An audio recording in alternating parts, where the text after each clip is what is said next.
टीलों के बीच जहां सूरज अपनी पूरी आन से चमकता है, वहां रुद्रगढ़ का भव्य किला आसमान को छूता हुआ खड़ा था।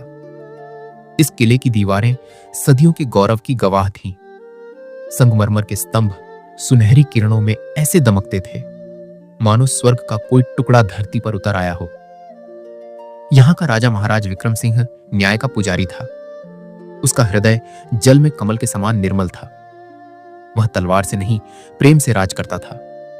प्रजा उसे पिता मानती थी। लेकिन जैसे चांदनी रात में भी बादल आ जाते हैं, वैसे ही इस सुखी राज्य में भी एक छाया मंडराने लगी थी। राजा का इकलौता पुत्र था अजीत, युवा, साहसी और जीवन से भरपूर। उसकी आंखों में स्वप्न थे, लेकिन राजगद्दी के नहीं। उसके पैर राजमहल की संगमरमर की फर्श पर नहीं, जंगल की हरी घास पर चलना चाहते थे। राजकाज में उसका मन नहीं लगता था। जहां राजा चाहते थे कि अजीत दरबार में बैठे और राज्य के मामलों को समझे, वहीं अजीत का मन जंगलों में हिरणों के पीछे भागने में रमता था। पिता और पुत्र के बीच की दूरी दिन प्रतिदिन बढ़ती जा रही थी। जैसे धरती और आकाश कभी मिल नहीं सकते, वैसे ही दोनों के विचार भी अलग थे। राजा रात दिन चिंतित रहते थे कि यह लड़का कब समझदार होगा, कब अपनी जिम्मेदारियों को समझेगा। राजमहल में हर कोई इस अनबन को देख सकता था। मंत्री चुपचाप बातें करते थे, सेविकाएं फुसफुसाती थीं, लेकिन कोई कुछ कह नहीं सकता था। राजा का दुख उनकी आंखों में साफ दिखता था। उन्होंने अपना पूरा जीवन इस राज्य को संवारने में लगा दिया था। अब वे चाहते थे कि उनका पुत्र भी इसी राह पर चले, लेकिन नियति को शायद कुछ और ही मंजूर था। आषाढ़ की वह सुबह थी। सूरज की किरणें धरती पर सोने की बरसात कर रही थीं। अजीत अपने धनुष बाण लेकर रुद्रगढ़ के घने जंगल में शिकार के लिए निकला। जंगल की शीतल हवा में अजीत के मन को एक अजीब सी शांति मिलती थी। यहां ना राजमहल की दीवारें थीं, न पिता की कड़ी नजरें। यहां तो बस वह था और प्रकृति का अनंत विस्तार। घने वृक्षों के बीच से गुजरते हुए अजीत ने एक हिरण देखा। वह तीर चढ़ाने ही वाला था कि अचानक एक और तीर आया और उसी हिरण को बींध गया। अजीत चौंक गया। ये तीर किसने चलाया? उसने चारों ओर देखा।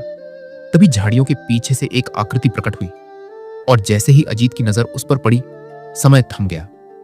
वह कोई साधारण युवती नहीं थी। वह तो मानो स्वर्ग से उतरी अप्सरा थी। उसके नयन हिरण के समान थे, जिनमें मासूमियत और चंचलता दोनों का वास था। चेहरा चंद्रमा सा उज्जवल और गुलाब की पंखुड़ियों से भी कोमल। वह मानदाता राज्य की राजकुमारी तारू थी। अजीत का हृदय धड़कना भूल गया। उसने जीवन में अनेक सुंदर स्त्रियां देखी थीं, लेकिन यह सुंदरता जैसे प्रकृति ने अपनी सारी कला एक ही स्थान पर उड़ेल दी हो। तारू ने मुस्कुराते हुए कहा, यह शिकार मेरा है राजकुमार, मेरा तीर पहले लगा। अजीत अभी भी उसे देखता ही रह गया। फिर संभल कर बोला, निश्चय ही राजकुमारी, आपके तीर का निशाना अद्भुत है। क्या मैं जान सकता हूं कि इस रुद्रगढ़ के जंगल में किस सौभाग्य से आपका आगमन हुआ? तारू ने कहा, मैं मानदाता से आई हूं। शिकार खेलने का शौक है मुझे, और आप राजकुमार अजीत हैं, यह मैं जानती हूं। दोनों के बीच बातें होने लगी। घंटों बीत गए, लेकिन पता ही नहीं चला, जैसे समय ने अपनी गति ही खो दी हो। अजीत को पहली बार ऐसा लगा कि उसके मन की बात कोई समझ रहा है। तारू भी मानो किसी जादू में बंध गई थी। सूरज ढलने लगा। तारू को जाना था। अजीत का मन नहीं हुआ, लेकिन वह कुछ कह न सका। तारू ने मुस्कुराकर कहा, कल फिर मिलेंगे राजकुमार, यही स्थान, यही समय। अजीत ने कहा, अवश्य राजकुमारी, मैं प्रतीक्षा करूंगा। तारू चली गई, लेकिन अजीत के हृदय में एक नया भाव जाग उठा था। प्रेम का बीज बो दिया गया था। अगले दिन से जंगल में दोनों की मुलाकातों का सिलसिला शुरू हो गया। अजीत हर सुबह बेचैनी से उस घड़ी का इंतजार करता जब वह तारू से मिलेगा। राजमहल की सारी चिंताएं, पिता की नाराजगी, राजकाज की जिम्मेदारियां, सब कुछ भूल जाता जब वह तारू के सामने होता। तारू भी मानो हर बार नए रूप में आती, कभी नीले रंग के वस्त्रों में तो कभी लाल रंग के। उसकी हंसी की खनक जंगल में ऐसे गूंजती मानो कोकिला कूक रही हो।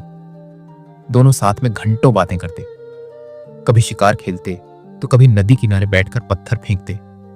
तारू अजीत को मानदाता की कहानियां सुनाती और अजीत तारू को रुद्रगढ़ के किस्से बताता। धीरे धीरे दोनों के बीच का फासला कम होता गया। एक दिन तारू ने अजीत से कहा, राजकुमार, मुझे ऊंट बहुत पसंद है। वे इतने विशाल और मजबूत होते हैं। रेगिस्तान का जहाज कहते हैं उन्हें। क्या आपके पास ऊंट हैं? अजीत ने गर्व से कहा, राजकुमारी, हमारे पास सैकड़ों ऊंट हैं, सबसे सुंदर और ताकतवर। अगर आपको पसंद है तो मैं आपके लिए कुछ ऊंट भेंट करूंगा। तारू की आंखों में चमक आ गई। सच राजकुमार, यह तो बहुत अच्छी बात है। अगले ही दिन अजीत ने 5 सुंदर ऊंट तारू को उपहार में भेजे।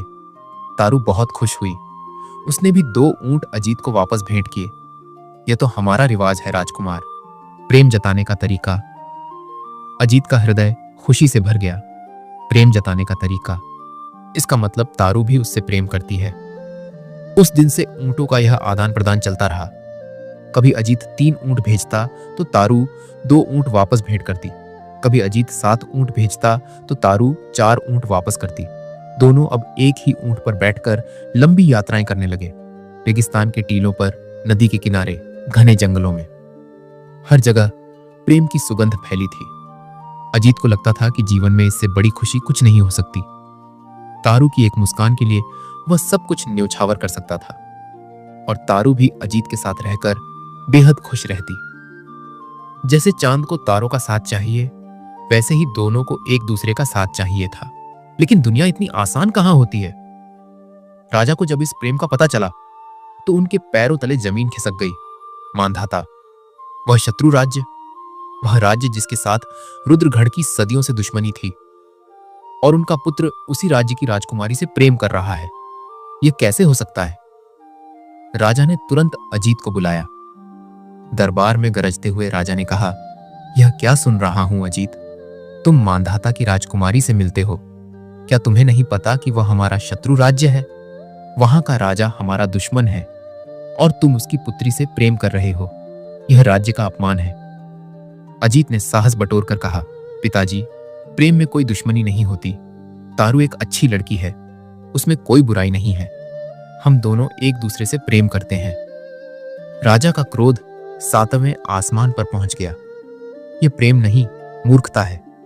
तुम समझ नहीं रहे हो कि क्या हो रहा है। मैं तुम्हें आदेश देता हूं कि आज के बाद तुम उस लड़की से नहीं मिलोगे। यह मेरा अंतिम निर्णय है। अजीत का सिर घूम गया। नहीं पिताजी, मैं तारू से प्रेम करता हूं। मैं उसके बिना नहीं रह सकता। राजा ने कहा, तुम्हें रहना पड़ेगा। यह मेरा आदेश है। उस दिन के बाद पिता और पुत्र के बीच की दूरी खाई में बदल गई। राजमहल में सन्नाटा पसर गया। दरबारी चुपचाप देखते रहते। कोई कुछ नहीं कह सकता था। राजा अपने कक्ष में अकेले बैठे सोचते रहते कि उनका पुत्र क्यों नहीं समझता, और अजीत अपने कक्ष में तारू की याद में बेचैन रहता। लेकिन प्रेम कहां रुकने वाला था। अजीत ने पिता के आदेश को अनसुना कर दिया। वह चोरी छुपे तारू से मिलता रहा, पहले से भी ज्यादा। अब तो जैसे उसकी जिद और बढ़ गई थी। जितना रोका जाता उतना ही वह तारू की ओर खींचता जाता, और तारू भी हर बार मिलने आती। दोनों का प्रेम अब नदी से समुद्र बन चुका था, गहरा और अटूट। ऊंटों का आना जाना भी पहले से बढ़ गया। अब तो हर तीसरे दिन अजीत तारू को ऊंट भेजता, और तारू भी कुछ ऊंट वापस भेजती। यह सिलसिला ऐसे चल रहा था मानो कोई व्यापार हो, लेकिन यह व्यापार नहीं था। यह प्रेम का प्रतीक था, दोनों के बीच का बंधन था। इधर राजमहल में एक और समस्या पैदा हो गई थी। राज्य के खजाने से सोना गायब होने लगा था, धीरे धीरे लेकिन लगातार। हर महीने हिसाब किताब होता, और हर बार पता चलता कि सोने की मात्रा कम हो गई है। यह रहस्य था जो किसी को समझ नहीं आ रहा था। चोरी कैसे हो रही है, कौन चोर है, कोई पता नहीं चल रहा था। राजा परेशान थे। एक तरफ पुत्र की जिद और दूसरी तरफ खजाने की चोरी। दोनों ने राजा की नींदें हराम कर दी थी। राजा विक्रम सिंह रात भर सो नहीं पाते थे।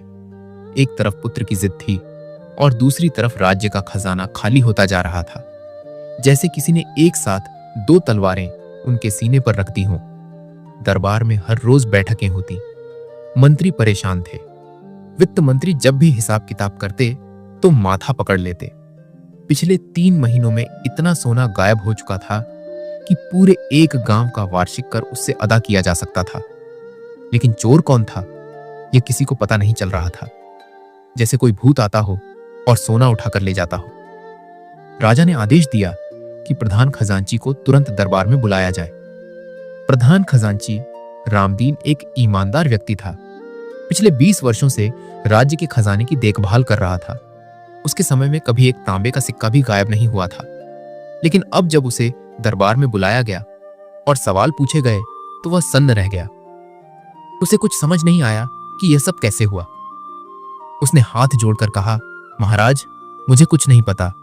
मैं तो रोज शाम को खजाना बंद करके चाबी अपनी जेब में रखकर सो जाता हूं। राजा का क्रोध भड़क उठा। यह कैसे हो सकता है? तुम ही तो खजाने के रक्षक हो। तुम्हारी निगरानी में चोरी और तुम्हें पता नहीं। यह तो विश्वासघात है। राजा ने तुरंत आदेश दिया कि रामदीन को बंदी बना लिया जाए। गरीब रामदीन चिल्लाता रहा कि वह निर्दोष है, लेकिन किसी ने नहीं सुना। उसे कारागार में डाल दिया गया। राजा ने नया खजांची नियुक्त किया। उसका नाम था सुंदरलाल। वह भी एक विश्वसनीय व्यक्ति माना जाता था। राजा ने उसे समझाया कि बहुत सावधानी से काम करना, रात दिन निगरानी रखना। पहले कुछ दिन तो सब ठीक रहा। राजा को लगा कि शायद समस्या हल हो गई, लेकिन फिर वही शुरू हो गया। 1 महीने बाद जब हिसाब किताब हुआ तो फिर से सोना गायब था। इस बार राजा का गुस्सा 7वें आसमान पर पहुंच गया। ये क्या हो रहा है? ये कौन सा खेल चल रहा है? राजा ने अपने मुख्य गुप्तचर को बुलाया। उसका नाम था जयसिंह। वह बहुत ही चतुर और बुद्धिमान था। राजा ने कहा, जयसिंह, मैं तुम्हें आदेश देता हूं कि इस रहस्य को सुलझाओ, पता लगाओ कि कौन है इस सबके पीछे। जयसिंह ने सिर झुकाकर कहा, महाराज, मैं अपनी जान लगा दूंगा, लेकिन इस रहस्य को जरूर सुलझाऊंगा। इसी बीच राजा का प्रिय ऊंट बीमार पड़ गया। वह ऊंट राजा को बहुत प्रिय था। उसका नाम था लाटू, सफेद रंग का विशालकाय ऊंट। राजा रोज सुबह खुद उसे खाना खिलाते थे, अपने हाथों से प्यार करते थे, लेकिन अब वह खाना नहीं खा रहा था। दिन पर दिन कमजोर होता जा रहा था। राजा बहुत परेशान हो गए। सबसे अच्छे वैद्य बुलाए गए, लेकिन कोई फायदा नहीं हुआ। तब एक बूढ़े वैद्य ने कहा, महाराज, इस ऊंट की एक साथी मादा ऊंटनी थी। दोनों बचपन से साथ रहते थे। दोनों एक दूसरे के बिना खाना नहीं खाते। शायद वह उसी की याद में उदास है। राजा को याद आया कि हां, वह ऊंटनी तो अजीत ने तारू को उपहार में दे दी थी। राजा का क्रोध फिर से भड़क उठा। उन्होंने अजीत को बुलवाया और गरज कर कहा, देखो अजीत, तुम्हारी इस मूर्खता का क्या परिणाम हुआ। मेरा प्रिय ऊंट मर रहा है। मैंने तुम्हारी हर जिद मानी, लेकिन अब बस। अगर मेरा लाटू भूखा मर गया तो मैं तुम्हें कभी माफ नहीं करूंगा। यह मेरी चेतावनी है। अजीत घबरा गया। वह जानता था कि पिता लाटू से कितना प्यार करते हैं। उसने तुरंत तारू के पास जाने का निर्णय लिया। उसने कई और ऊंट भी साथ लिए ताकि तारू को दे सके और उसकी ऊंटनी वापस ले आए। जब वह तारू के पास पहुंचा तो सारी समस्या बताई। तारू ने उदास होकर कहा, राजकुमार, वह ऊंटनी तो मर चुकी है। 3 दिन पहले ही उसकी मृत्यु हो गई। अजीत का चेहरा पीला पड़ गया। अब मैं पिताजी को क्या बताऊंगा? वे मुझे कभी माफ नहीं करेंगे। तारू ने कुछ सोचा और फिर बोली, एक उपाय है। मेरे पास एक और ऊंटनी है जो देखने में बिल्कुल वैसी ही है। तुम उसे ले जाओ, शायद काम चल जाए। अजीत को यही एक रास्ता नजर आया। उसने वह ऊंटनी ले ली और रुद्रगढ़ लौट आया। राजा के सामने जब वह ऊंटनी लाई गई तो राजा को थोड़ी राहत मिली। उन्होंने आदेश दिया कि इसे तुरंत लाटू के पास ले जाओ। लेकिन जैसे ही वह ऊंटनी लाटू के पास पहुंची, लाटू ने उसकी तरफ देखा भी नहीं, बल्कि और भी नाराज होकर दूसरी तरफ मुंह फेर लिया। राजा समझ गए कि यह नकली है। उनका गुस्सा अब हद से बढ़ गया। तुमने मुझे धोखा दिया अजीत। ये वही ऊंटनी नहीं है। लाटू ने इसे पहचान लिया। अजीत कुछ नहीं बोल सका। वह जानता था कि उसने गलती की है। इसी बीच गुप्तचर जयसिंह ने अपना काम शुरू कर दिया था। उसने अपने कुछ गुप्तचरों को मांधाता राज्य में भेजा। वे छुपकर वहां की जासूसी करने लगे। एक दिन एक गुप्तचर ने देखा कि मांधाता के जंगल में सैकड़ों ऊंट मरे पड़े हैं। सभी के पेट में चीरा लगा हुआ था। यह देखकर वह चौंक गया। उसने पास जाकर जांच की तो पाया कि इन ऊंटों के पेट से कुछ निकाला गया है। एक ऊंट के पेट में उसे एक स्वर्ण मुद्रा मिली जिस पर रुद्रगढ़ की मुहर थी। वह समझ गया कि ये रुद्रगढ़ के ही ऊंट हैं।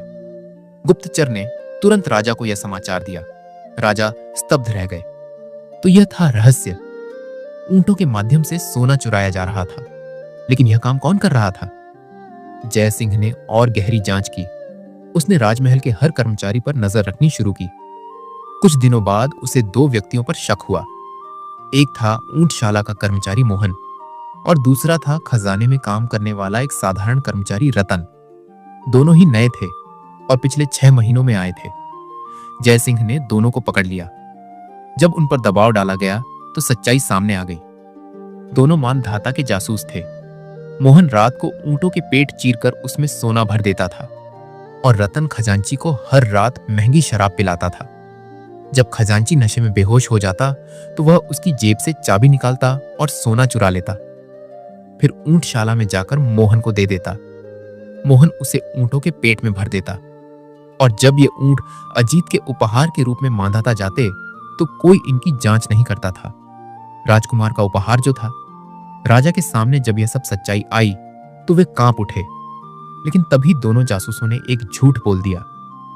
उन्होंने कहा कि यह सब राजकुमार अजीत के आदेश पर हुआ। अजीत ने ही हमें यह करने को कहा था। वह तारू से प्रेम करता है और उसके लिए रुद्रगढ़ का खजाना खाली कर रहा था। अजीत चिल्लाया, यह झूठ है। मुझे इन लोगों के बारे में कुछ नहीं पता, मैं इन्हें जानता तक नहीं। लेकिन दोनों जासूस बार बार यही कहते रहे कि अजीत ने आदेश दिया था। राजा का हृदय टूट गया।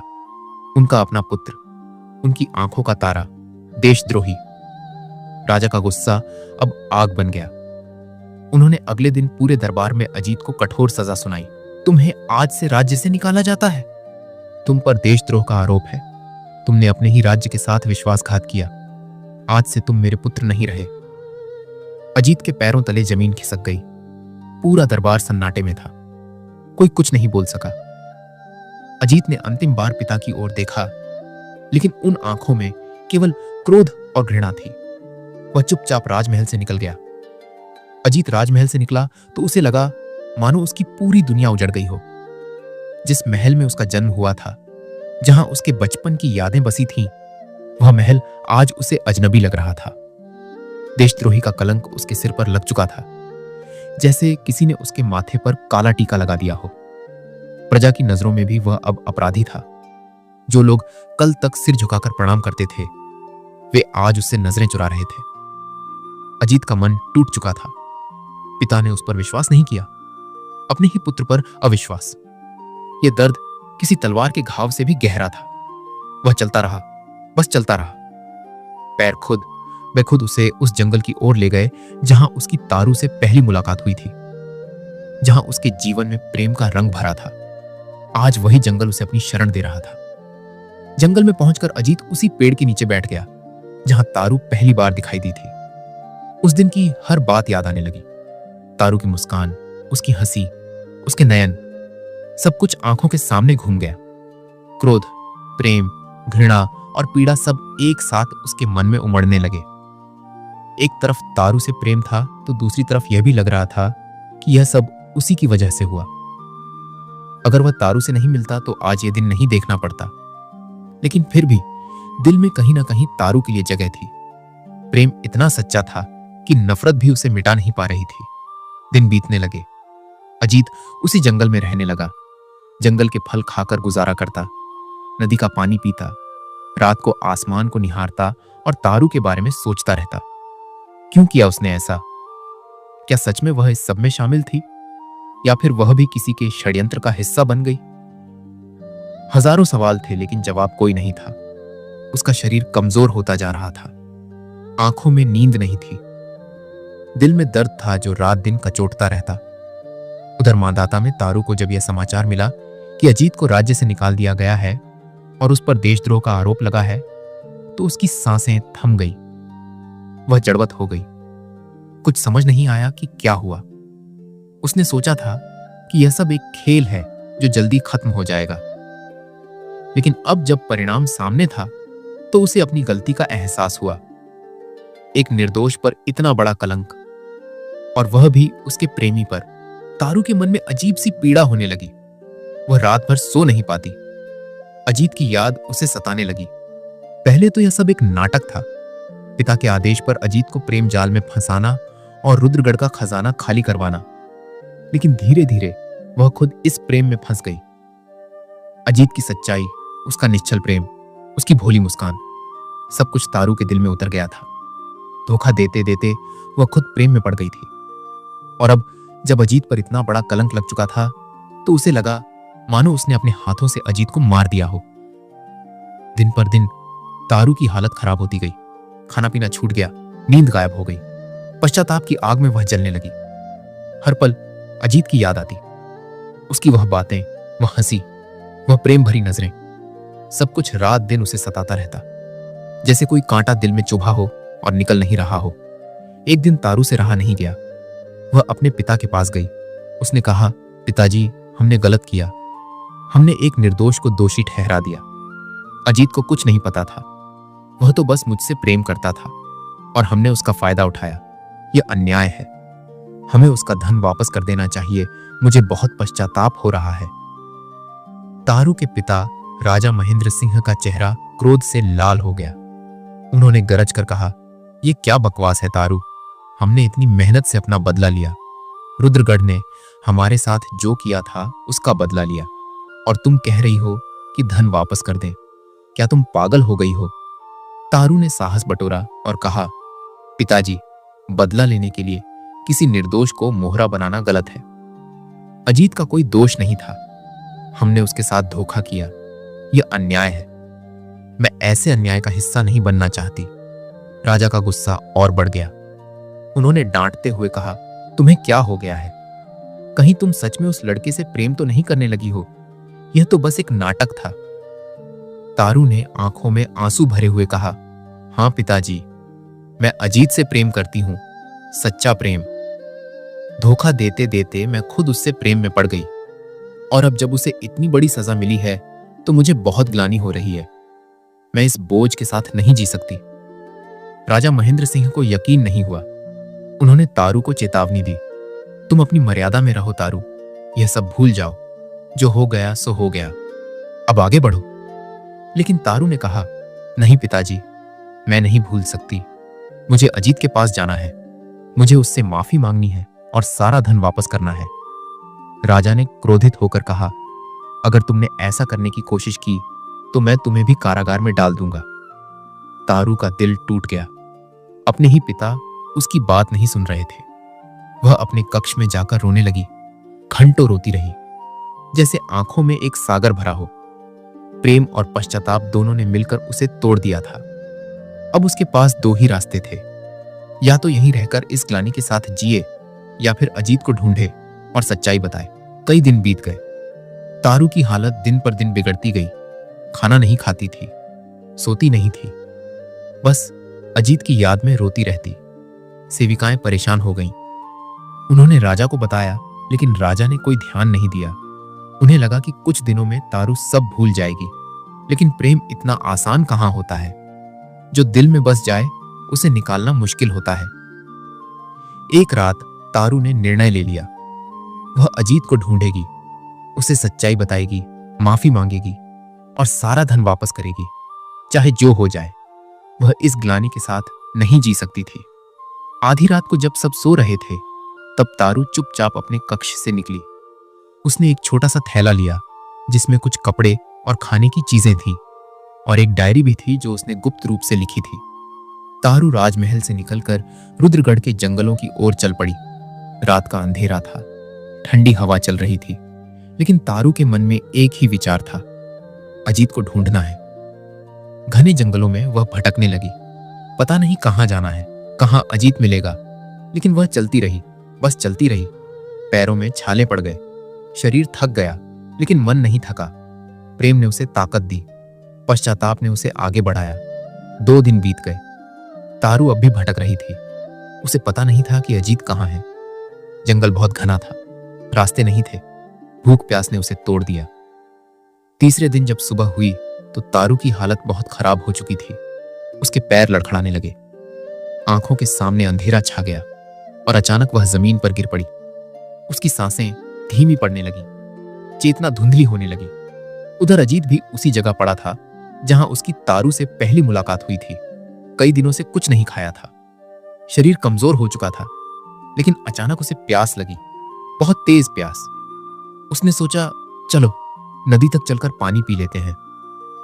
वह धीरे धीरे उठा और नदी की ओर चलने लगा। रास्ते में उसकी नजर एक आकृति पर पड़ी जो जमीन पर गिरी थी। वह पास गया और जैसे ही उसने देखा, उसकी सांसें थम गईं। यह तो तारू थी। अजीत का दिल तेजी से धड़कने लगा। तारू यहां इस हालत में। उसके मन में हजारों भाव एक साथ उमड़ पड़े। खुशी भी हुई और क्रोध भी, प्रेम भी जागा और घृणा भी। लेकिन फिर उसने तारू का चेहरा देखा। कितनी कमजोर हो गई थी। गाल पिचके हुए थे, होंठ सूखे थे, सांसें धीमी पड़ रही थी। वह पल भर में सब कुछ भूल गया। अभी तो यह जरूरी था कि तारू को बचाया जाए। अजीत ने झुककर तारू को अपनी बाहों में उठा लिया। कितनी हल्की हो गई थी, जैसे कोई फूल हो। उसने तारू के माथे पर हाथ रखा। बुखार था, तेज बुखार। वह तेजी से नदी की ओर भागा। नदी के किनारे पहुंचकर उसने अपने हाथों में पानी भरा और तारू के चेहरे पर छिड़का। आंखें खुलने लगी। धुंधला सा उसे अजीत का चेहरा दिखा। तारू की आंखों में आंसू आ गए। अजीत, उसका अजीत। वह बोलना चाहती थी लेकिन आवाज नहीं निकल रही थी। बस आंखों से आंसू बह रहे थे। अजीत ने अपने हाथों में पानी भरकर तारू को पिलाया, धीरे धीरे, बहुत प्यार से, जैसे कोई माली अपने मुरझाए फूल को सींच रहा हो। तारू ने पानी पिया। उसे थोड़ी राहत मिली। उसने अजीत की ओर देखा। उन आंखों में क्रोध नहीं था, प्रेम था, वही पुराना प्रेम। तभी झाड़ियों में से एक आवाज आई, गहरी और भयानक। दोनों ने चौंक कर देखा। एक विशाल शेर झाड़ियों से बाहर आया। उसकी आंखें लाल थीं, दांत बाहर निकले हुए थे। वह धीरे धीरे उनकी ओर बढ़ने लगा। अजीत की सांसें थम गईं। वह निहत्था था, कोई हथियार नहीं था। शेर अब उनके बहुत करीब आ गया था। अजीत ने तारू को अपने पीछे छुपा लिया। अगर मरना है तो पहले वह मरेगा। तारू को कुछ नहीं होने देगा। शेर अब दहाड़ने लगा। अजीत ने आंखें बंद कर लीं। यही अंत था शायद। लेकिन तभी एक तीर आया और सीधा शेर के पैर में जाकर लगा। शेर दर्द से चिल्लाया। फिर एक और तीर आया, फिर एक और। शेर घायल हो गया और पीछे हट गया, फिर जंगल में भाग गया। अजीत ने आंखें खोली। क्या हुआ? किसने बचाया उन्हें? तभी झाड़ियों के पीछे से कुछ लोग निकले। वे जंगलवासी थे, साधारण कपड़े पहने हुए, धनुष बाण लिए हुए। उनका नेता एक वृद्ध पुरुष था जिसकी दाढ़ी सफेद थी और आंखों में ज्ञान की गहराई थी। उसने अजीत की ओर देखा और कहा, राजकुमार, आप ठीक तो हैं? हम आपको पहचानते हैं। आप रुद्रगढ़ के राजकुमार अजीत हैं। हमने सुना है कि आपके साथ अन्याय हुआ है। अजीत ने हाथ जोड़कर कहा, आप कौन हैं? आपने हमारी जान बचाई। वृद्ध ने कहा, हम इस जंगल के निवासी हैं, सीधे सादे लोग। जंगल हमारा घर है और जंगल के सभी प्राणी हमारे मित्र। जंगलवासियों ने अजीत और तारू को अपनी कुटिया में ले जाने का आग्रह किया। अजीत ने तारू को फिर से उठाया और उनके साथ चल पड़ा। घने जंगल में चलते हुए वे एक छोटे से गांव में पहुंचे।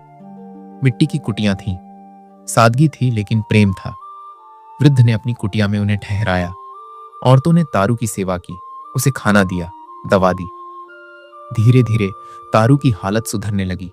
अजीत तरु के पास ही बैठा था। तरु बोली, मुझे तुमसे एक बहुत जरूरी बात बतानी है। तारू की आंखों से आंसू बहने लगे। उसने कहा, अजीत, मैंने तुम्हारे साथ बहुत बड़ा धोखा किया है। यह सब मेरे पिता का षड्यंत्र था। तुम्हें प्रेम के जाल में फंसाना, ऊंटों के माध्यम से खजाना चुराना, यह सब पहले से योजनाबद्ध था। मैं इस सब में शामिल थी। मुझे आदेश था कि तुम्हें मोहरा बनाऊं और मैंने वैसा ही किया। अजीत का चेहरा पीला पड़ गया। तो यह सच था। लेकिन तारू ने आगे कहा, लेकिन अजीत, धोखा देते देते मैं खुद धोखा खा गई। तुम्हारा प्रेम इतना सच्चा था, इतना निश्चल था कि मैं भी उसमें डूब गई। मैं भी तुमसे सच्चा प्रेम करने लगी। जब मुझे पता चला कि तुम्हें राज्य से निकाल दिया गया है तो मेरा दिल टूट गया। फिर मैंने निर्णय लिया कि तुम्हें ढूंढूंगी, सच्चाई बताऊंगी, माफी मांगूंगी और सारा धन वापस करूंगी। तारू रोते रोते कहने लगी, अजीत, मुझे माफ कर दो। मैं जानती हूं कि मैंने जो किया वह अक्षम्य है, लेकिन मेरा प्रेम सच्चा है। अजीत का दिल पिघल गया। प्रेम ने घृणा को हरा दिया। उसने तारू का हाथ पकड़ा और कहा, तारू, जो हो गया सो हो गया। अब उसे भूल जाओ। मैं तुम्हें माफ करता हूं। मैं भी तुमसे प्रेम करता हूं, तुम्हारे बिना नहीं जी सकता। जंगलवासी यह सब देख रहे थे। वृद्ध मुखिया की आंखों में आंसू थे। उसने कहा, सच्चा प्रेम कभी नहीं मरता, वह हर मुश्किल को पार कर जाता है। तुम दोनों का प्रेम सच्चा है, हम तुम्हारी मदद करेंगे। अजीत ने पूछा, लेकिन आप कैसे मदद करेंगे? तारू ने कहा, हाँ, मेरे पास एक गुप्त डायरी है, उसमें मैंने सारी जानकारी लिख रखी है। किस दिन कितना सोना गया, ऊंटों की संख्या, सब कुछ। लेकिन यह गुप्त संकेतों में लिखा है ताकि कोई और समझ ना सके। वृद्ध मुखिया की आंखों में चमक आई। उसने कहा, तो फिर हम योजना बना सकते हैं। हम मिलकर वह धन वापस लाएंगे, तुम्हारी निर्दोषता साबित करेंगे और दोनों राज्यों में शांति लाएंगे। लेकिन इसके लिए हमें बहुत सावधानी से काम करना होगा। रात हो गई थी, चांदनी रात थी। अजीत और तारू एक साथ बैठे थे। जंगलवासी योजना बना रहे थे। एक नई उम्मीद जगी थी। अंधेरे के बाद उजाला आने वाला था। अगली सुबह जब सूरज की पहली किरण जंगल में फैली तो तारू ने अपने थैले से वह गुप्त डायरी निकाली। यह कोई साधारण डायरी नहीं थी। भूरे रंग के चमड़े से बंधी हुई, पन्ने पुराने लेकिन मजबूत थे। तारू ने इसे अजीत और वृद्ध मुखिया के सामने खोला। पहला पन्ना खोलते ही सबकी आंखें फैल गईं। यह तो किसी अजीब भाषा में लिखा था। चिन्ह थे, प्रतीक थे, ऐसे संकेत जो समझ में नहीं आ रहे थे। तारू ने कहा, मैंने जानबूझकर यह सब गुप्त संकेतों में लिखा था। अगर यह डायरी किसी गलत हाथ में पड़ जाती तो कोई समझ नहीं पाता। देखिए, यहां जो चंद्रमा और सांप का चिन्ह है, इसका एक विशेष अर्थ है। यह मानदाता राजमहल के पश्चिमी भाग का संकेत है। वहां एक विशाल सांप की पत्थर की मूर्ति है। पूर्णिमा की रात जब चांद की रोशनी उस पर पड़ती है तो उसकी छाया एक गुप्त दीवार पर पड़ती है। उस दीवार के पीछे पहला तहखाना है जहां सोना छुपाया गया है। वृद्ध मुखिया ने डायरी को ध्यान से देखा। उसकी आंखों में बुद्धिमत्ता की चमक थी। उसने कहा, यह तो बहुत पुरानी गुप्त लिपि है। उसने डायरी देखी और मुस्कुरा दिया। यह तो उसके लिए पढ़ी हुई किताब थी। पंडित विश्वनाथ ने समझाना शुरू किया, देखिए, राजकुमारी ने बहुत चतुराई से यह सब लिखा है। यह एक ऊंट का चिन्ह है, इसका अर्थ है 100 तोले सोना। और यह 3 लहरों का चिन्ह है, इसका अर्थ है भूमिगत जल स्रोत के पास। यह पूर्ण चंद्रमा का चिन्ह है, इसका अर्थ है गुप्त कक्ष संख्या 14। और यह टूटा हुआ तीर है, इसका अर्थ है खतरा, यहां जाल बिछा है। सभी चकित होकर सुन रहे थे। तारू ने आगे के पन्ने खोले। हर पन्ने पर नई जानकारी थी। किस दिन कितने ऊंट गए, उनमें कितना सोना था, कहां छुपाया गया, सब कुछ लिखा था, लेकिन गुप्त भाषा में। पंडित विश्वनाथ धीरे धीरे सब समझाने लगे। अजीत और जंगलवासी ध्यान से सुन रहे थे, हर बात को समझने की कोशिश कर रहे थे। वृद्ध मुखिया ने कहा, अब हमें एक नक्शा बनाना होगा, एक ऐसा नक्शा जिसमें मांधाता राजमहल की हर गली, हर कोना, हर तहखाना दिखाई दे। तभी हम योजना बना सकते हैं। तारू ने कहा, मैं मांधाता राजमहल में बड़ी हुई हूं, हर कोना मुझे याद है, मैं बताऊंगी और आप बनाइए। एक बड़ा सा चमड़ा लाया गया। कोयले से रेखाएं खींची जाने लगी। तारू याद करती और बताती, यहाँ मुख्य द्वार है, यहाँ राजा का कक्ष है, यहाँ रानी का कक्ष है, यहाँ दरबार है, यहाँ भोजनशाला है, यहाँ सैनिकों के कमरे हैं और यहाँ गुप्त तहखाने हैं। धीरे धीरे नक्शा बनता गया। 3 दिन तक यह काम चलता रहा। दिन रात मेहनत होती रही। कभी तारू कुछ भूल जाती तो फिर याद करने की कोशिश करती। कभी पंडित विश्वनाथ किसी संकेत को समझने में समय लेते। कभी नक्शे में कुछ गलती हो जाती तो फिर से बनाना पड़ता। तीसरे दिन शाम को नक्शा तैयार हो गया। विशाल चमड़े पर पूरा मांधाता राजमहल उकेरा गया था। हर कमरा, हर गलियारा, हर सीढ़ी स्पष्ट थी और सबसे महत्वपूर्ण थे 7 गुप्त तहखाने जो लाल रंग से चिह्नित थे। पहला तहखाना राजमहल के पश्चिमी भाग में था, दूसरा उत्तर में, तीसरा पूर्व में, चौथा दक्षिण में, 5वां और 6ठा भूमिगत स्तर पर थे और 7वां सबसे गहरा था, जो सबसे ज्यादा सोना रखता था। नक्शे में 12 गुप्त सुरंगों के प्रवेश द्वार भी दिखाए गए थे। ये सुरंगें सैकड़ों साल पुरानी थी। राजमहल के संस्थापकों ने इन्हें आपातकाल में भागने के लिए बनवाया था, लेकिन समय के साथ लोग इन्हें भूल गए। केवल राज परिवार के कुछ सदस्य ही इनके बारे में जानते थे। तारू ने बताया कि महल से 2 कोस दूर रेगिस्तान में एक पुराना सूखा कुआं है। उसके तल में एक दरार है जो दरअसल एक प्राचीन सुरंग का प्रवेश द्वार है। यह सुरंग सीधे राजमहल के भीतरी प्रांगण में खुलती है। सबसे डरावनी बात थी 3 मृत्यु जालों की। तारू ने बताया कि उसके पिता ने इन तहखानों की सुरक्षा के लिए जानलेवा जाल बिछवाए थे। पहला जाल सुरंग में था। फर्श पर एक दबाव प्लेट थी। अगर कोई उस पर पैर रखे तो दीवारों से तीर चलने लगते। दूसरा जाल एक विशाल भूमिगत कक्ष में था जहां सैकड़ों जहरीले सांप रखे गए थे। तीसरा जाल एक गलियारे में था जहां छत से भारी पत्थर गिरने का इंतजाम था। अब सबसे महत्वपूर्ण सवाल था कि सबसे बड़े तहखाने तक कैसे पहुंचा जाए। तारू ने डायरी के आखिरी पन्ने पर लिखा था, जो सबसे बड़े खजाने तक पहुंचना चाहे उसे 7 चाबियों की जरूरत होगी, लेकिन 7वीं चाबी वहां है जहां मौत नृत्य करती है। अजीत ने पूछा, यह क्या है? तारू ने घबराकर कहा, 7वीं चाबी उसी भूमिगत कक्ष में छुपी है जहां जहरीले सांप रखे हैं। वह कक्ष के बीचों बीच एक पत्थर की वेदी पर रखी है और उसके चारों ओर 12 काले नाग लिपटे हुए हैं। सभी की सांसें थम गईं। ये तो बहुत खतरनाक था, लेकिन वृद्ध मुखिया ने साहस दिया। जहां चाह वहां राह, हम मिलकर यह काम करेंगे। अब योजना बनने लगी। वृद्ध मुखिया ने कहा, हम 20 सबसे बहादुर योद्धाओं को लेकर जाएंगे। अमावस्या की रात को जब अंधेरा सबसे गहरा होगा, रस्सियां, हथियार, मशालें और खाली बोरे साथ लेंगे। एक एक करके 7 तहखानों से खजाना निकालेंगे। हर रात एक तहखाना। अगले कुछ दिन तैयारी में बीते। योद्धाओं को चुना गया, उन्हें प्रशिक्षण दिया गया। नक्शा बार बार देखा गया ताकि सब याद हो जाए। हर रास्ता, हर मोड़, हर खतरा। जैसे कोई सेनापति युद्ध की तैयारी करता है, वैसे ही यह तैयारी चल रही थी। तारू ने सबको समझाया कि कहां क्या है, कौन सी दीवार खोखली है, कौन सा दरवाजा गुप्त है। सब कुछ विस्तार से बताया। आखिरकार वह रात आ गई, अमावस्या की रात।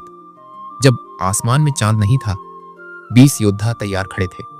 चेहरों पर दृढ़ता, आंखों में साहस, हाथों में रस्सियां, हथियार और खाली बोरे। वृद्ध मुखिया ने कहा, भाइयों, आज की रात हमारी परीक्षा की रात है। आज हम न्याय के लिए लड़ेंगे।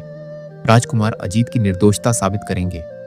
याद रखो, जो धर्म के लिए लड़ता है उसे भगवान भी सहारा देता है। लेकिन सावधानी बरतना, एक गलती और हम सब पकड़े जा सकते हैं। अजीत ने तारू का हाथ पकड़ा। चिंता मत करो तारू, सब ठीक होगा। रात के दूसरे प्रहर में काफिला निकल पड़ा। 23 लोग, सभी चुपचाप, जैसे छाया चल रही हो। पैर धरती पर ऐसे पड़ रहे थे कि आड़ भी नहीं हो रही थी। घने जंगल से होकर चलते रहे। रात के पक्षी अजीब आवाजें कर रहे थे, लेकिन सबका ध्यान केवल एक ही बात पर था, मानधाता के उस पुराने कुएं तक पहुंचना। 2 घंटे बाद रेगिस्तान के किनारे पहुंच गए। रेत के टीले थे। आखिरकार वे उस पुराने सूखे कुएं पर पहुंचे। सैकड़ों साल पुराना। दीवार टूट चुकी थी, जंगली झाड़ियां उगाई थीं। अंधेरे में यह कुआं और भी डरावना लग रहा था, जैसे कोई राक्षस का मुंह खुला हो। एक योद्धा ने लंबी रस्सी निकाली और कुएं के पास भारी पत्थर से बांध दी। वृद्ध मुखिया ने रस्सी पकड़ी और धीरे धीरे कुएं में उतरने लगा। अंधेरा गहरा था, दीवारें खाई से भरी, गीली और फिसलन भरी। एक बार मुखिया का पैर फिसला, दिल धक से रह गया, लेकिन उसने रस्सी कसकर पकड़ी और संभल गया, जैसे धरती के गर्भ में जा रहा हो। आखिरकार कुएं के तल पर पहुंच गया। उसने आवाज दी। एक एक करके सभी नीचे उतरते गए। अजीत भी उतरा। जब वह नीचे पहुंचा तो उसे लगा जैसे किसी अंधेरी गुफा में आ गया हो। हवा में अजीब गंध थी, नमी थी। दीवार में एक संकरी दरार थी, गुप्त सुरंग का प्रवेश द्वार। मुखिया ने कहा, घुटनों के बल रेंगना पड़ेगा। कोई आवाज नहीं। मशाल बुझा दो, अंधेरे में चलेंगे। मशाल बुझा दी गई। खूब अंधेरा हो गया। एक एक करके सभी उस संकरी दरार में घुसने लगे। पेट के बल लेटकर, हाथों से जमीन पकड़कर आगे खिसकना पड़ा। दरार इतनी संकरी थी कि सांस लेना मुश्किल हो रहा था। पीठ छत से रगड़ खा रही थी। पेट जमीन पर घिस रहा था, लेकिन कोई रुका नहीं। कुछ देर बाद दरार चौड़ी हो गई। सुरंग में प्रवेश हो चुका था, 300 साल पुरानी। एक मशाल जलाई गई। आगे बढ़ते गए।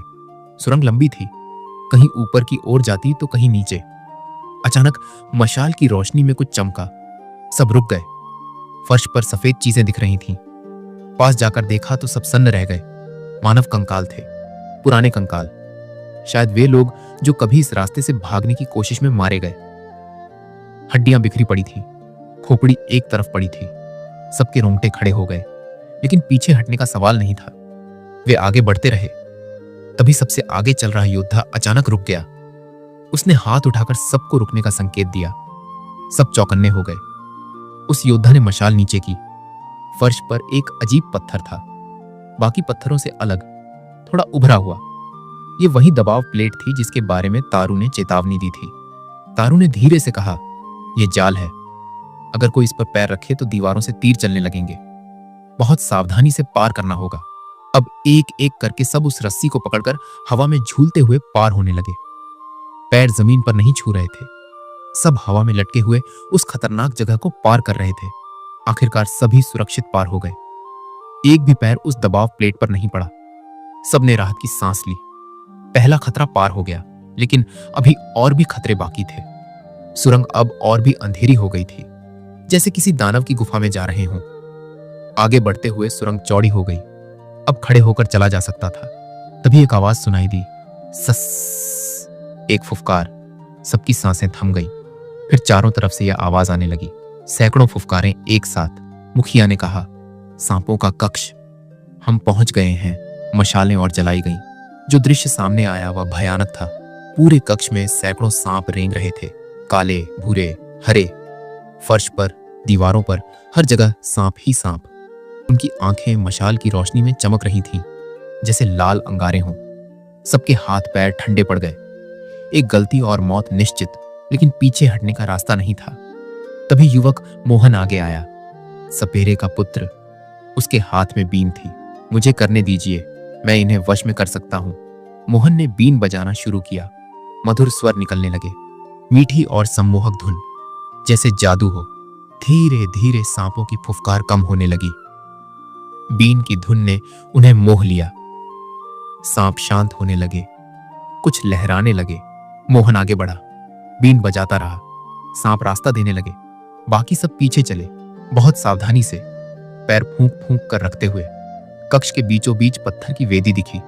वेदी पर सुनहरी चाबी रखी थी, चमक रही थी, लेकिन उसके चारों ओर 12 विशाल काले नाग लिपटे थे। फन फैले हुए थे, आंखें लाल थीं। अजीत ने धीरे से हाथ बढ़ाया। नागों के फनों के बीच से पसीना छूट रहा था। आखिरकार उसकी उंगलियों ने चाबी छू ली। ठंडी धातु। उसने चाबी पकड़ी और उठा ली। नाक हिले लेकिन हमला नहीं किया। अजीत पीछे हट गया। चाबी उसके हाथ में थी, 7वीं चाबी। सबसे कठिन चुनौती पार हो गई। सुरंग फिर शुरू हो गई। अब वे राजमहल के भीतर पहुंच रहे थे। नक्शे के अनुसार बस थोड़ी दूर थी। जब वहां पहुंचे तो भारी पत्थर का दरवाजा था। मुखिया और योद्धाओं ने मिलकर दरवाजा धकेला। चरमराती आवाज आई, खुल गया। वे राजमहल के अंदर थे। पुराना कक्ष था, धूल जमी थी। नक्शे को देखते हुए वे पहले तहखाने की ओर बढ़े। हर जगह सन्नाटा था। आखिरकार पहले तहखाने का दरवाजा सामने आ गया। भारी लोहे का दरवाजा, 3 तालों से बंद। एक एक करके ताले खोले गए। दरवाजा खुल गया। अंदर से बासी हवा की गंध आई। मशाल लेकर अंदर गए। जो दृश्य सामने आया उससे सबकी आंखें चौंधियां गईं। सोना, ढेर सारा सोना। सोने की मोहरों के ढेर, हीरे जवाहरात से भरे मटके, चांदी के आभूषण। यह वह खजाना था जो रुद्रगढ़ से चुराया गया था। अजीत की आंखों में आंसू आ गए। मुखिया ने कहा, जल्दी करो, सोना बोरों में भरो। सब काम में लग गए। बोरे भरने लगे। सोने की मोहरें, हीरे, जवाहरात सब भरे जा रहे थे। सुबह होने से पहले निकलना था। अजीत और बाकी सब तेजी से कुएं तक पहुंचे। एक एक करके ऊपर चढ़े। बोरों को भी रस्सियों से बांधकर ऊपर खींचा। सब सुरक्षित बाहर निकल आए। पहली सफलता मिल गई थी। 7 रातों का साहसिक अभियान पूरा हो चुका था। 7 तहखानों से पूरा खजाना बरामद कर लिया गया था। जंगलवासियों की कुटिया में अब सोने चांदी के ढेर लगे थे। हीरे जवाहरात की चमक से पूरा कक्ष जगमगा रहा था। वह सब कुछ वापस आ गया था जो रुद्रगढ़ से चुराया गया था। अजीत और तारू की आंखों में खुशी के आंसू थे। आखिरकार सच्चाई सामने आने वाली थी। न्याय होने वाला था। अब समय था रुद्रगढ़ लौटने का। वृद्ध मुखिया ने कहा, अब हमें एक विशाल ऊंट काफिला तैयार करना होगा। इतना सोना ले जाना आसान नहीं है। जंगलवासियों ने दिन रात मेहनत की। सैकड़ों ऊंट इकट्ठे किए गए। हर ऊंट पर सोने चांदी के बोरे लादे गए। कुछ ऊंटों पर हीरे जवाहरात के मटके रखे गए, कुछ पर चांदी के आभूषण। यह काफिला इतना विशाल था कि देखने वाला दंग रह जाए। सैकड़ों ऊंट एक के पीछे एक, हर ऊंट पर खजाना लदा हुआ। सूरज की रोशनी में सोना ऐसे चमक रहा था मानो आसमान से तारे उतर आए हों। काफिला तैयार हो गया। अजीत सबसे आगे था, उसके साथ तारू थी, पीछे जंगलवासी और योद्धा, और फिर वह लंबा ऊंट काफिला, जैसे कोई राजा विजय के बाद अपने राज्य लौट रहा हो। काफिला चल पड़ा, घने जंगलों से होकर, रेगिस्तान के टीलों को पार करते हुए। रास्ते में जो भी देखता आश्चर्य से देखता रह जाता। यह कैसा काफिला है? इतना सोना कहां से आया? 2 दिन की यात्रा के बाद वे रुद्रगढ़ की सीमा में पहुंच गए। जब काफिला रुद्रगढ़ के किले के पास पहुंचा तो लोगों की भीड़ लग गई। सबको आश्चर्य हो रहा था, यह क्या है? किसका काफिला है? राजमहल में जब यह खबर पहुंची तो राजा विक्रम सिंह भी बाहर निकल आए। उन्होंने देखा कि सैकड़ों ऊंट सोने से लदे हुए हैं। यह कैसे संभव है? कहां से आया यह खजाना? तभी काफिले के आगे से एक आकृति उतरी। राजा ने ध्यान से देखा, उनका दिल धक से रह गया। ये तो अजीत था, उनका पुत्र, जिसे उन्होंने देशद्रोही कहकर निकाल दिया था। अजीत धीरे धीरे आगे बढ़ा, राजा के चरणों में झुक गया। पिताजी! आवाज कांप रही थी, आंखों में आंसू थे। राजा का गला भर आया। उन्होंने अजीत का हाथ पकड़ा और उठाया। बेटा, यह सब क्या है? यह खजाना कहां से आया? अजीत ने कहा, पिताजी, यह वही खजाना है जो रुद्रगढ़ से चुराया गया था। मैंने इसे वापस लाया है। मैं निर्दोष था पिताजी। मैंने कभी राज्य के साथ विश्वासघात नहीं किया। यह सब मांधाता के राजा का षड्यंत्र था। राजा की आंखों में आंसू आ गए। बेटा, मैंने तुम्हारे साथ बहुत अन्याय किया। मैंने तुम पर विश्वास नहीं किया।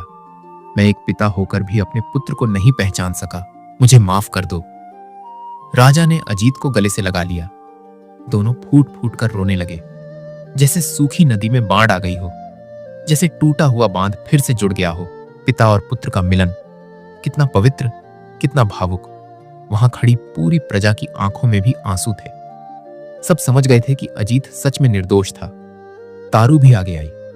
उसने राजा को प्रणाम किया और कहा, महाराज, मैं तारू हूं, मांधाता की राजकुमारी। यह सब मेरे पिता का षड्यंत्र था, अजीत को प्रेम के जाल में फंसाना और खजाना चुराना। मैं भी इस साजिश में शामिल थी, लेकिन धीरे धीरे मैं अजीत से सच्चा प्रेम करने लगी। जब मुझे पता चला कि अजीत को निर्वासित कर दिया गया है तो मुझे बहुत पश्चाताप हुआ। मैंने अजीत को ढूंढा, सच्चाई बताई, और फिर हम सब ने मिलकर यह खजाना वापस लाया है। मुझे माफ कर दीजिए महाराज। राजा कहा, बेटी, तुमने जो गलती की वह बहुत बड़ी थी, लेकिन तुमने उसे सुधारने की कोशिश भी की। तुम्हारा पश्चाताप सच्चा है, तुम्हारा प्रेम सच्चा है। मैं तुम्हें माफ करता हूं और मैं तुम्हें अपनी बेटी के रूप में स्वीकार करता हूं। तारू की आंखों से आंसुओं की धारा बह निकली। राजा ने उसे भी गले से लगा लिया। फिर जंगलवासी आगे आए। राजा ने उनका परिचय पूछा। वृद्ध मुखिया ने सारी कहानी सुनाई, कैसे उन्होंने अजीत और तारू को बचाया, कैसे योजना बनाई, कैसे 7 रातों तक साहसिक अभियान चला, कैसे जान जोखिम में डालकर खजाना वापस लाया। राजा की आंखों में कृतज्ञता के आंसू थे। उन्होंने जंगलवासियों को गले लगाया और कहा, आप सब मेरे लिए देवता के समान हैं। आपने न केवल मेरे खजाने को बचाया, बल्कि मेरे पुत्र को भी बचाया, मेरे सम्मान को बचाया। आप जो भी मांगोगे मैं दूंगा। वृद्ध मुखिया ने हाथ जोड़कर कहा, महाराज, हमें कुछ नहीं चाहिए। हमने तो केवल न्याय के लिए यह किया, सच्चाई के लिए। हम जंगल के साधारण निवासी हैं। हमारा जंगल ही हमारा घर है। बस आपका आशीर्वाद चाहिए। राजा ने कहा, नहीं, मैं आपको जरूर कुछ दूंगा, आपके गांव के लिए, आपके समुदाय के लिए। आप लोग मेरे राज्य के सच्चे वीर हैं। उसी दिन राजा ने पूरे राज्य में घोषणा करवा दी, राजकुमार अजीत निर्दोष है। उस पर लगाए गए सभी आरोप झूठे थे। उसे देशद्रोही कहना सबसे बड़ा अन्याय था। आज से राजकुमार अजीत को फिर से उसका पूरा सम्मान वापस मिलता है। देशद्रोही का कलंक मिट गया। पूरे राज्य में खुशी की लहर दौड़ गई। लोगों ने जश्न मनाया, नारे लगाए, राजकुमार अजीत की जय। कुछ दिनों बाद रुद्रगढ़ में भव्य विवाह का आयोजन किया गया। अजीत और तारू का विवाह। पूरे राज्य को सजाया गया। फूलों से, रोशनी से, रंगोली से। यह विवाह केवल दो व्यक्तियों का नहीं था, यह दो राज्यों का मिलन था, दो दिलों का मिलन था, सच्चे प्रेम की जीत का जश्न था। मांधाता से भी लोग आए। वहां अब नया राजा था जो न्यायप्रिय था। उसने पुराने राजा को सिंहासन से हटा दिया था। दोनों राज्यों के बीच संधि हुई, शांति की संधि, प्रेम की संधि। विवाह के बाद दोनों राज्यों में खुशहाली आई, व्यापार बढ़ा, रिश्ते मजबूत हुए, प्रजा खुश रही। अजीत एक योग्य राजकुमार साबित हुआ, तारू एक आदर्श राजकुमारी बनी। दोनों ने मिलकर कई अच्छे काम किए, गरीबों की मदद की, न्याय की स्थापना की। उनका प्रेम एक मिसाल बन गया। लोग कहने लगे कि सच्चा प्रेम कभी नहीं हारता। जो प्रेम सच्चा हो वह हर मुश्किल को पार कर जाता है। प्रिय दर्शकों,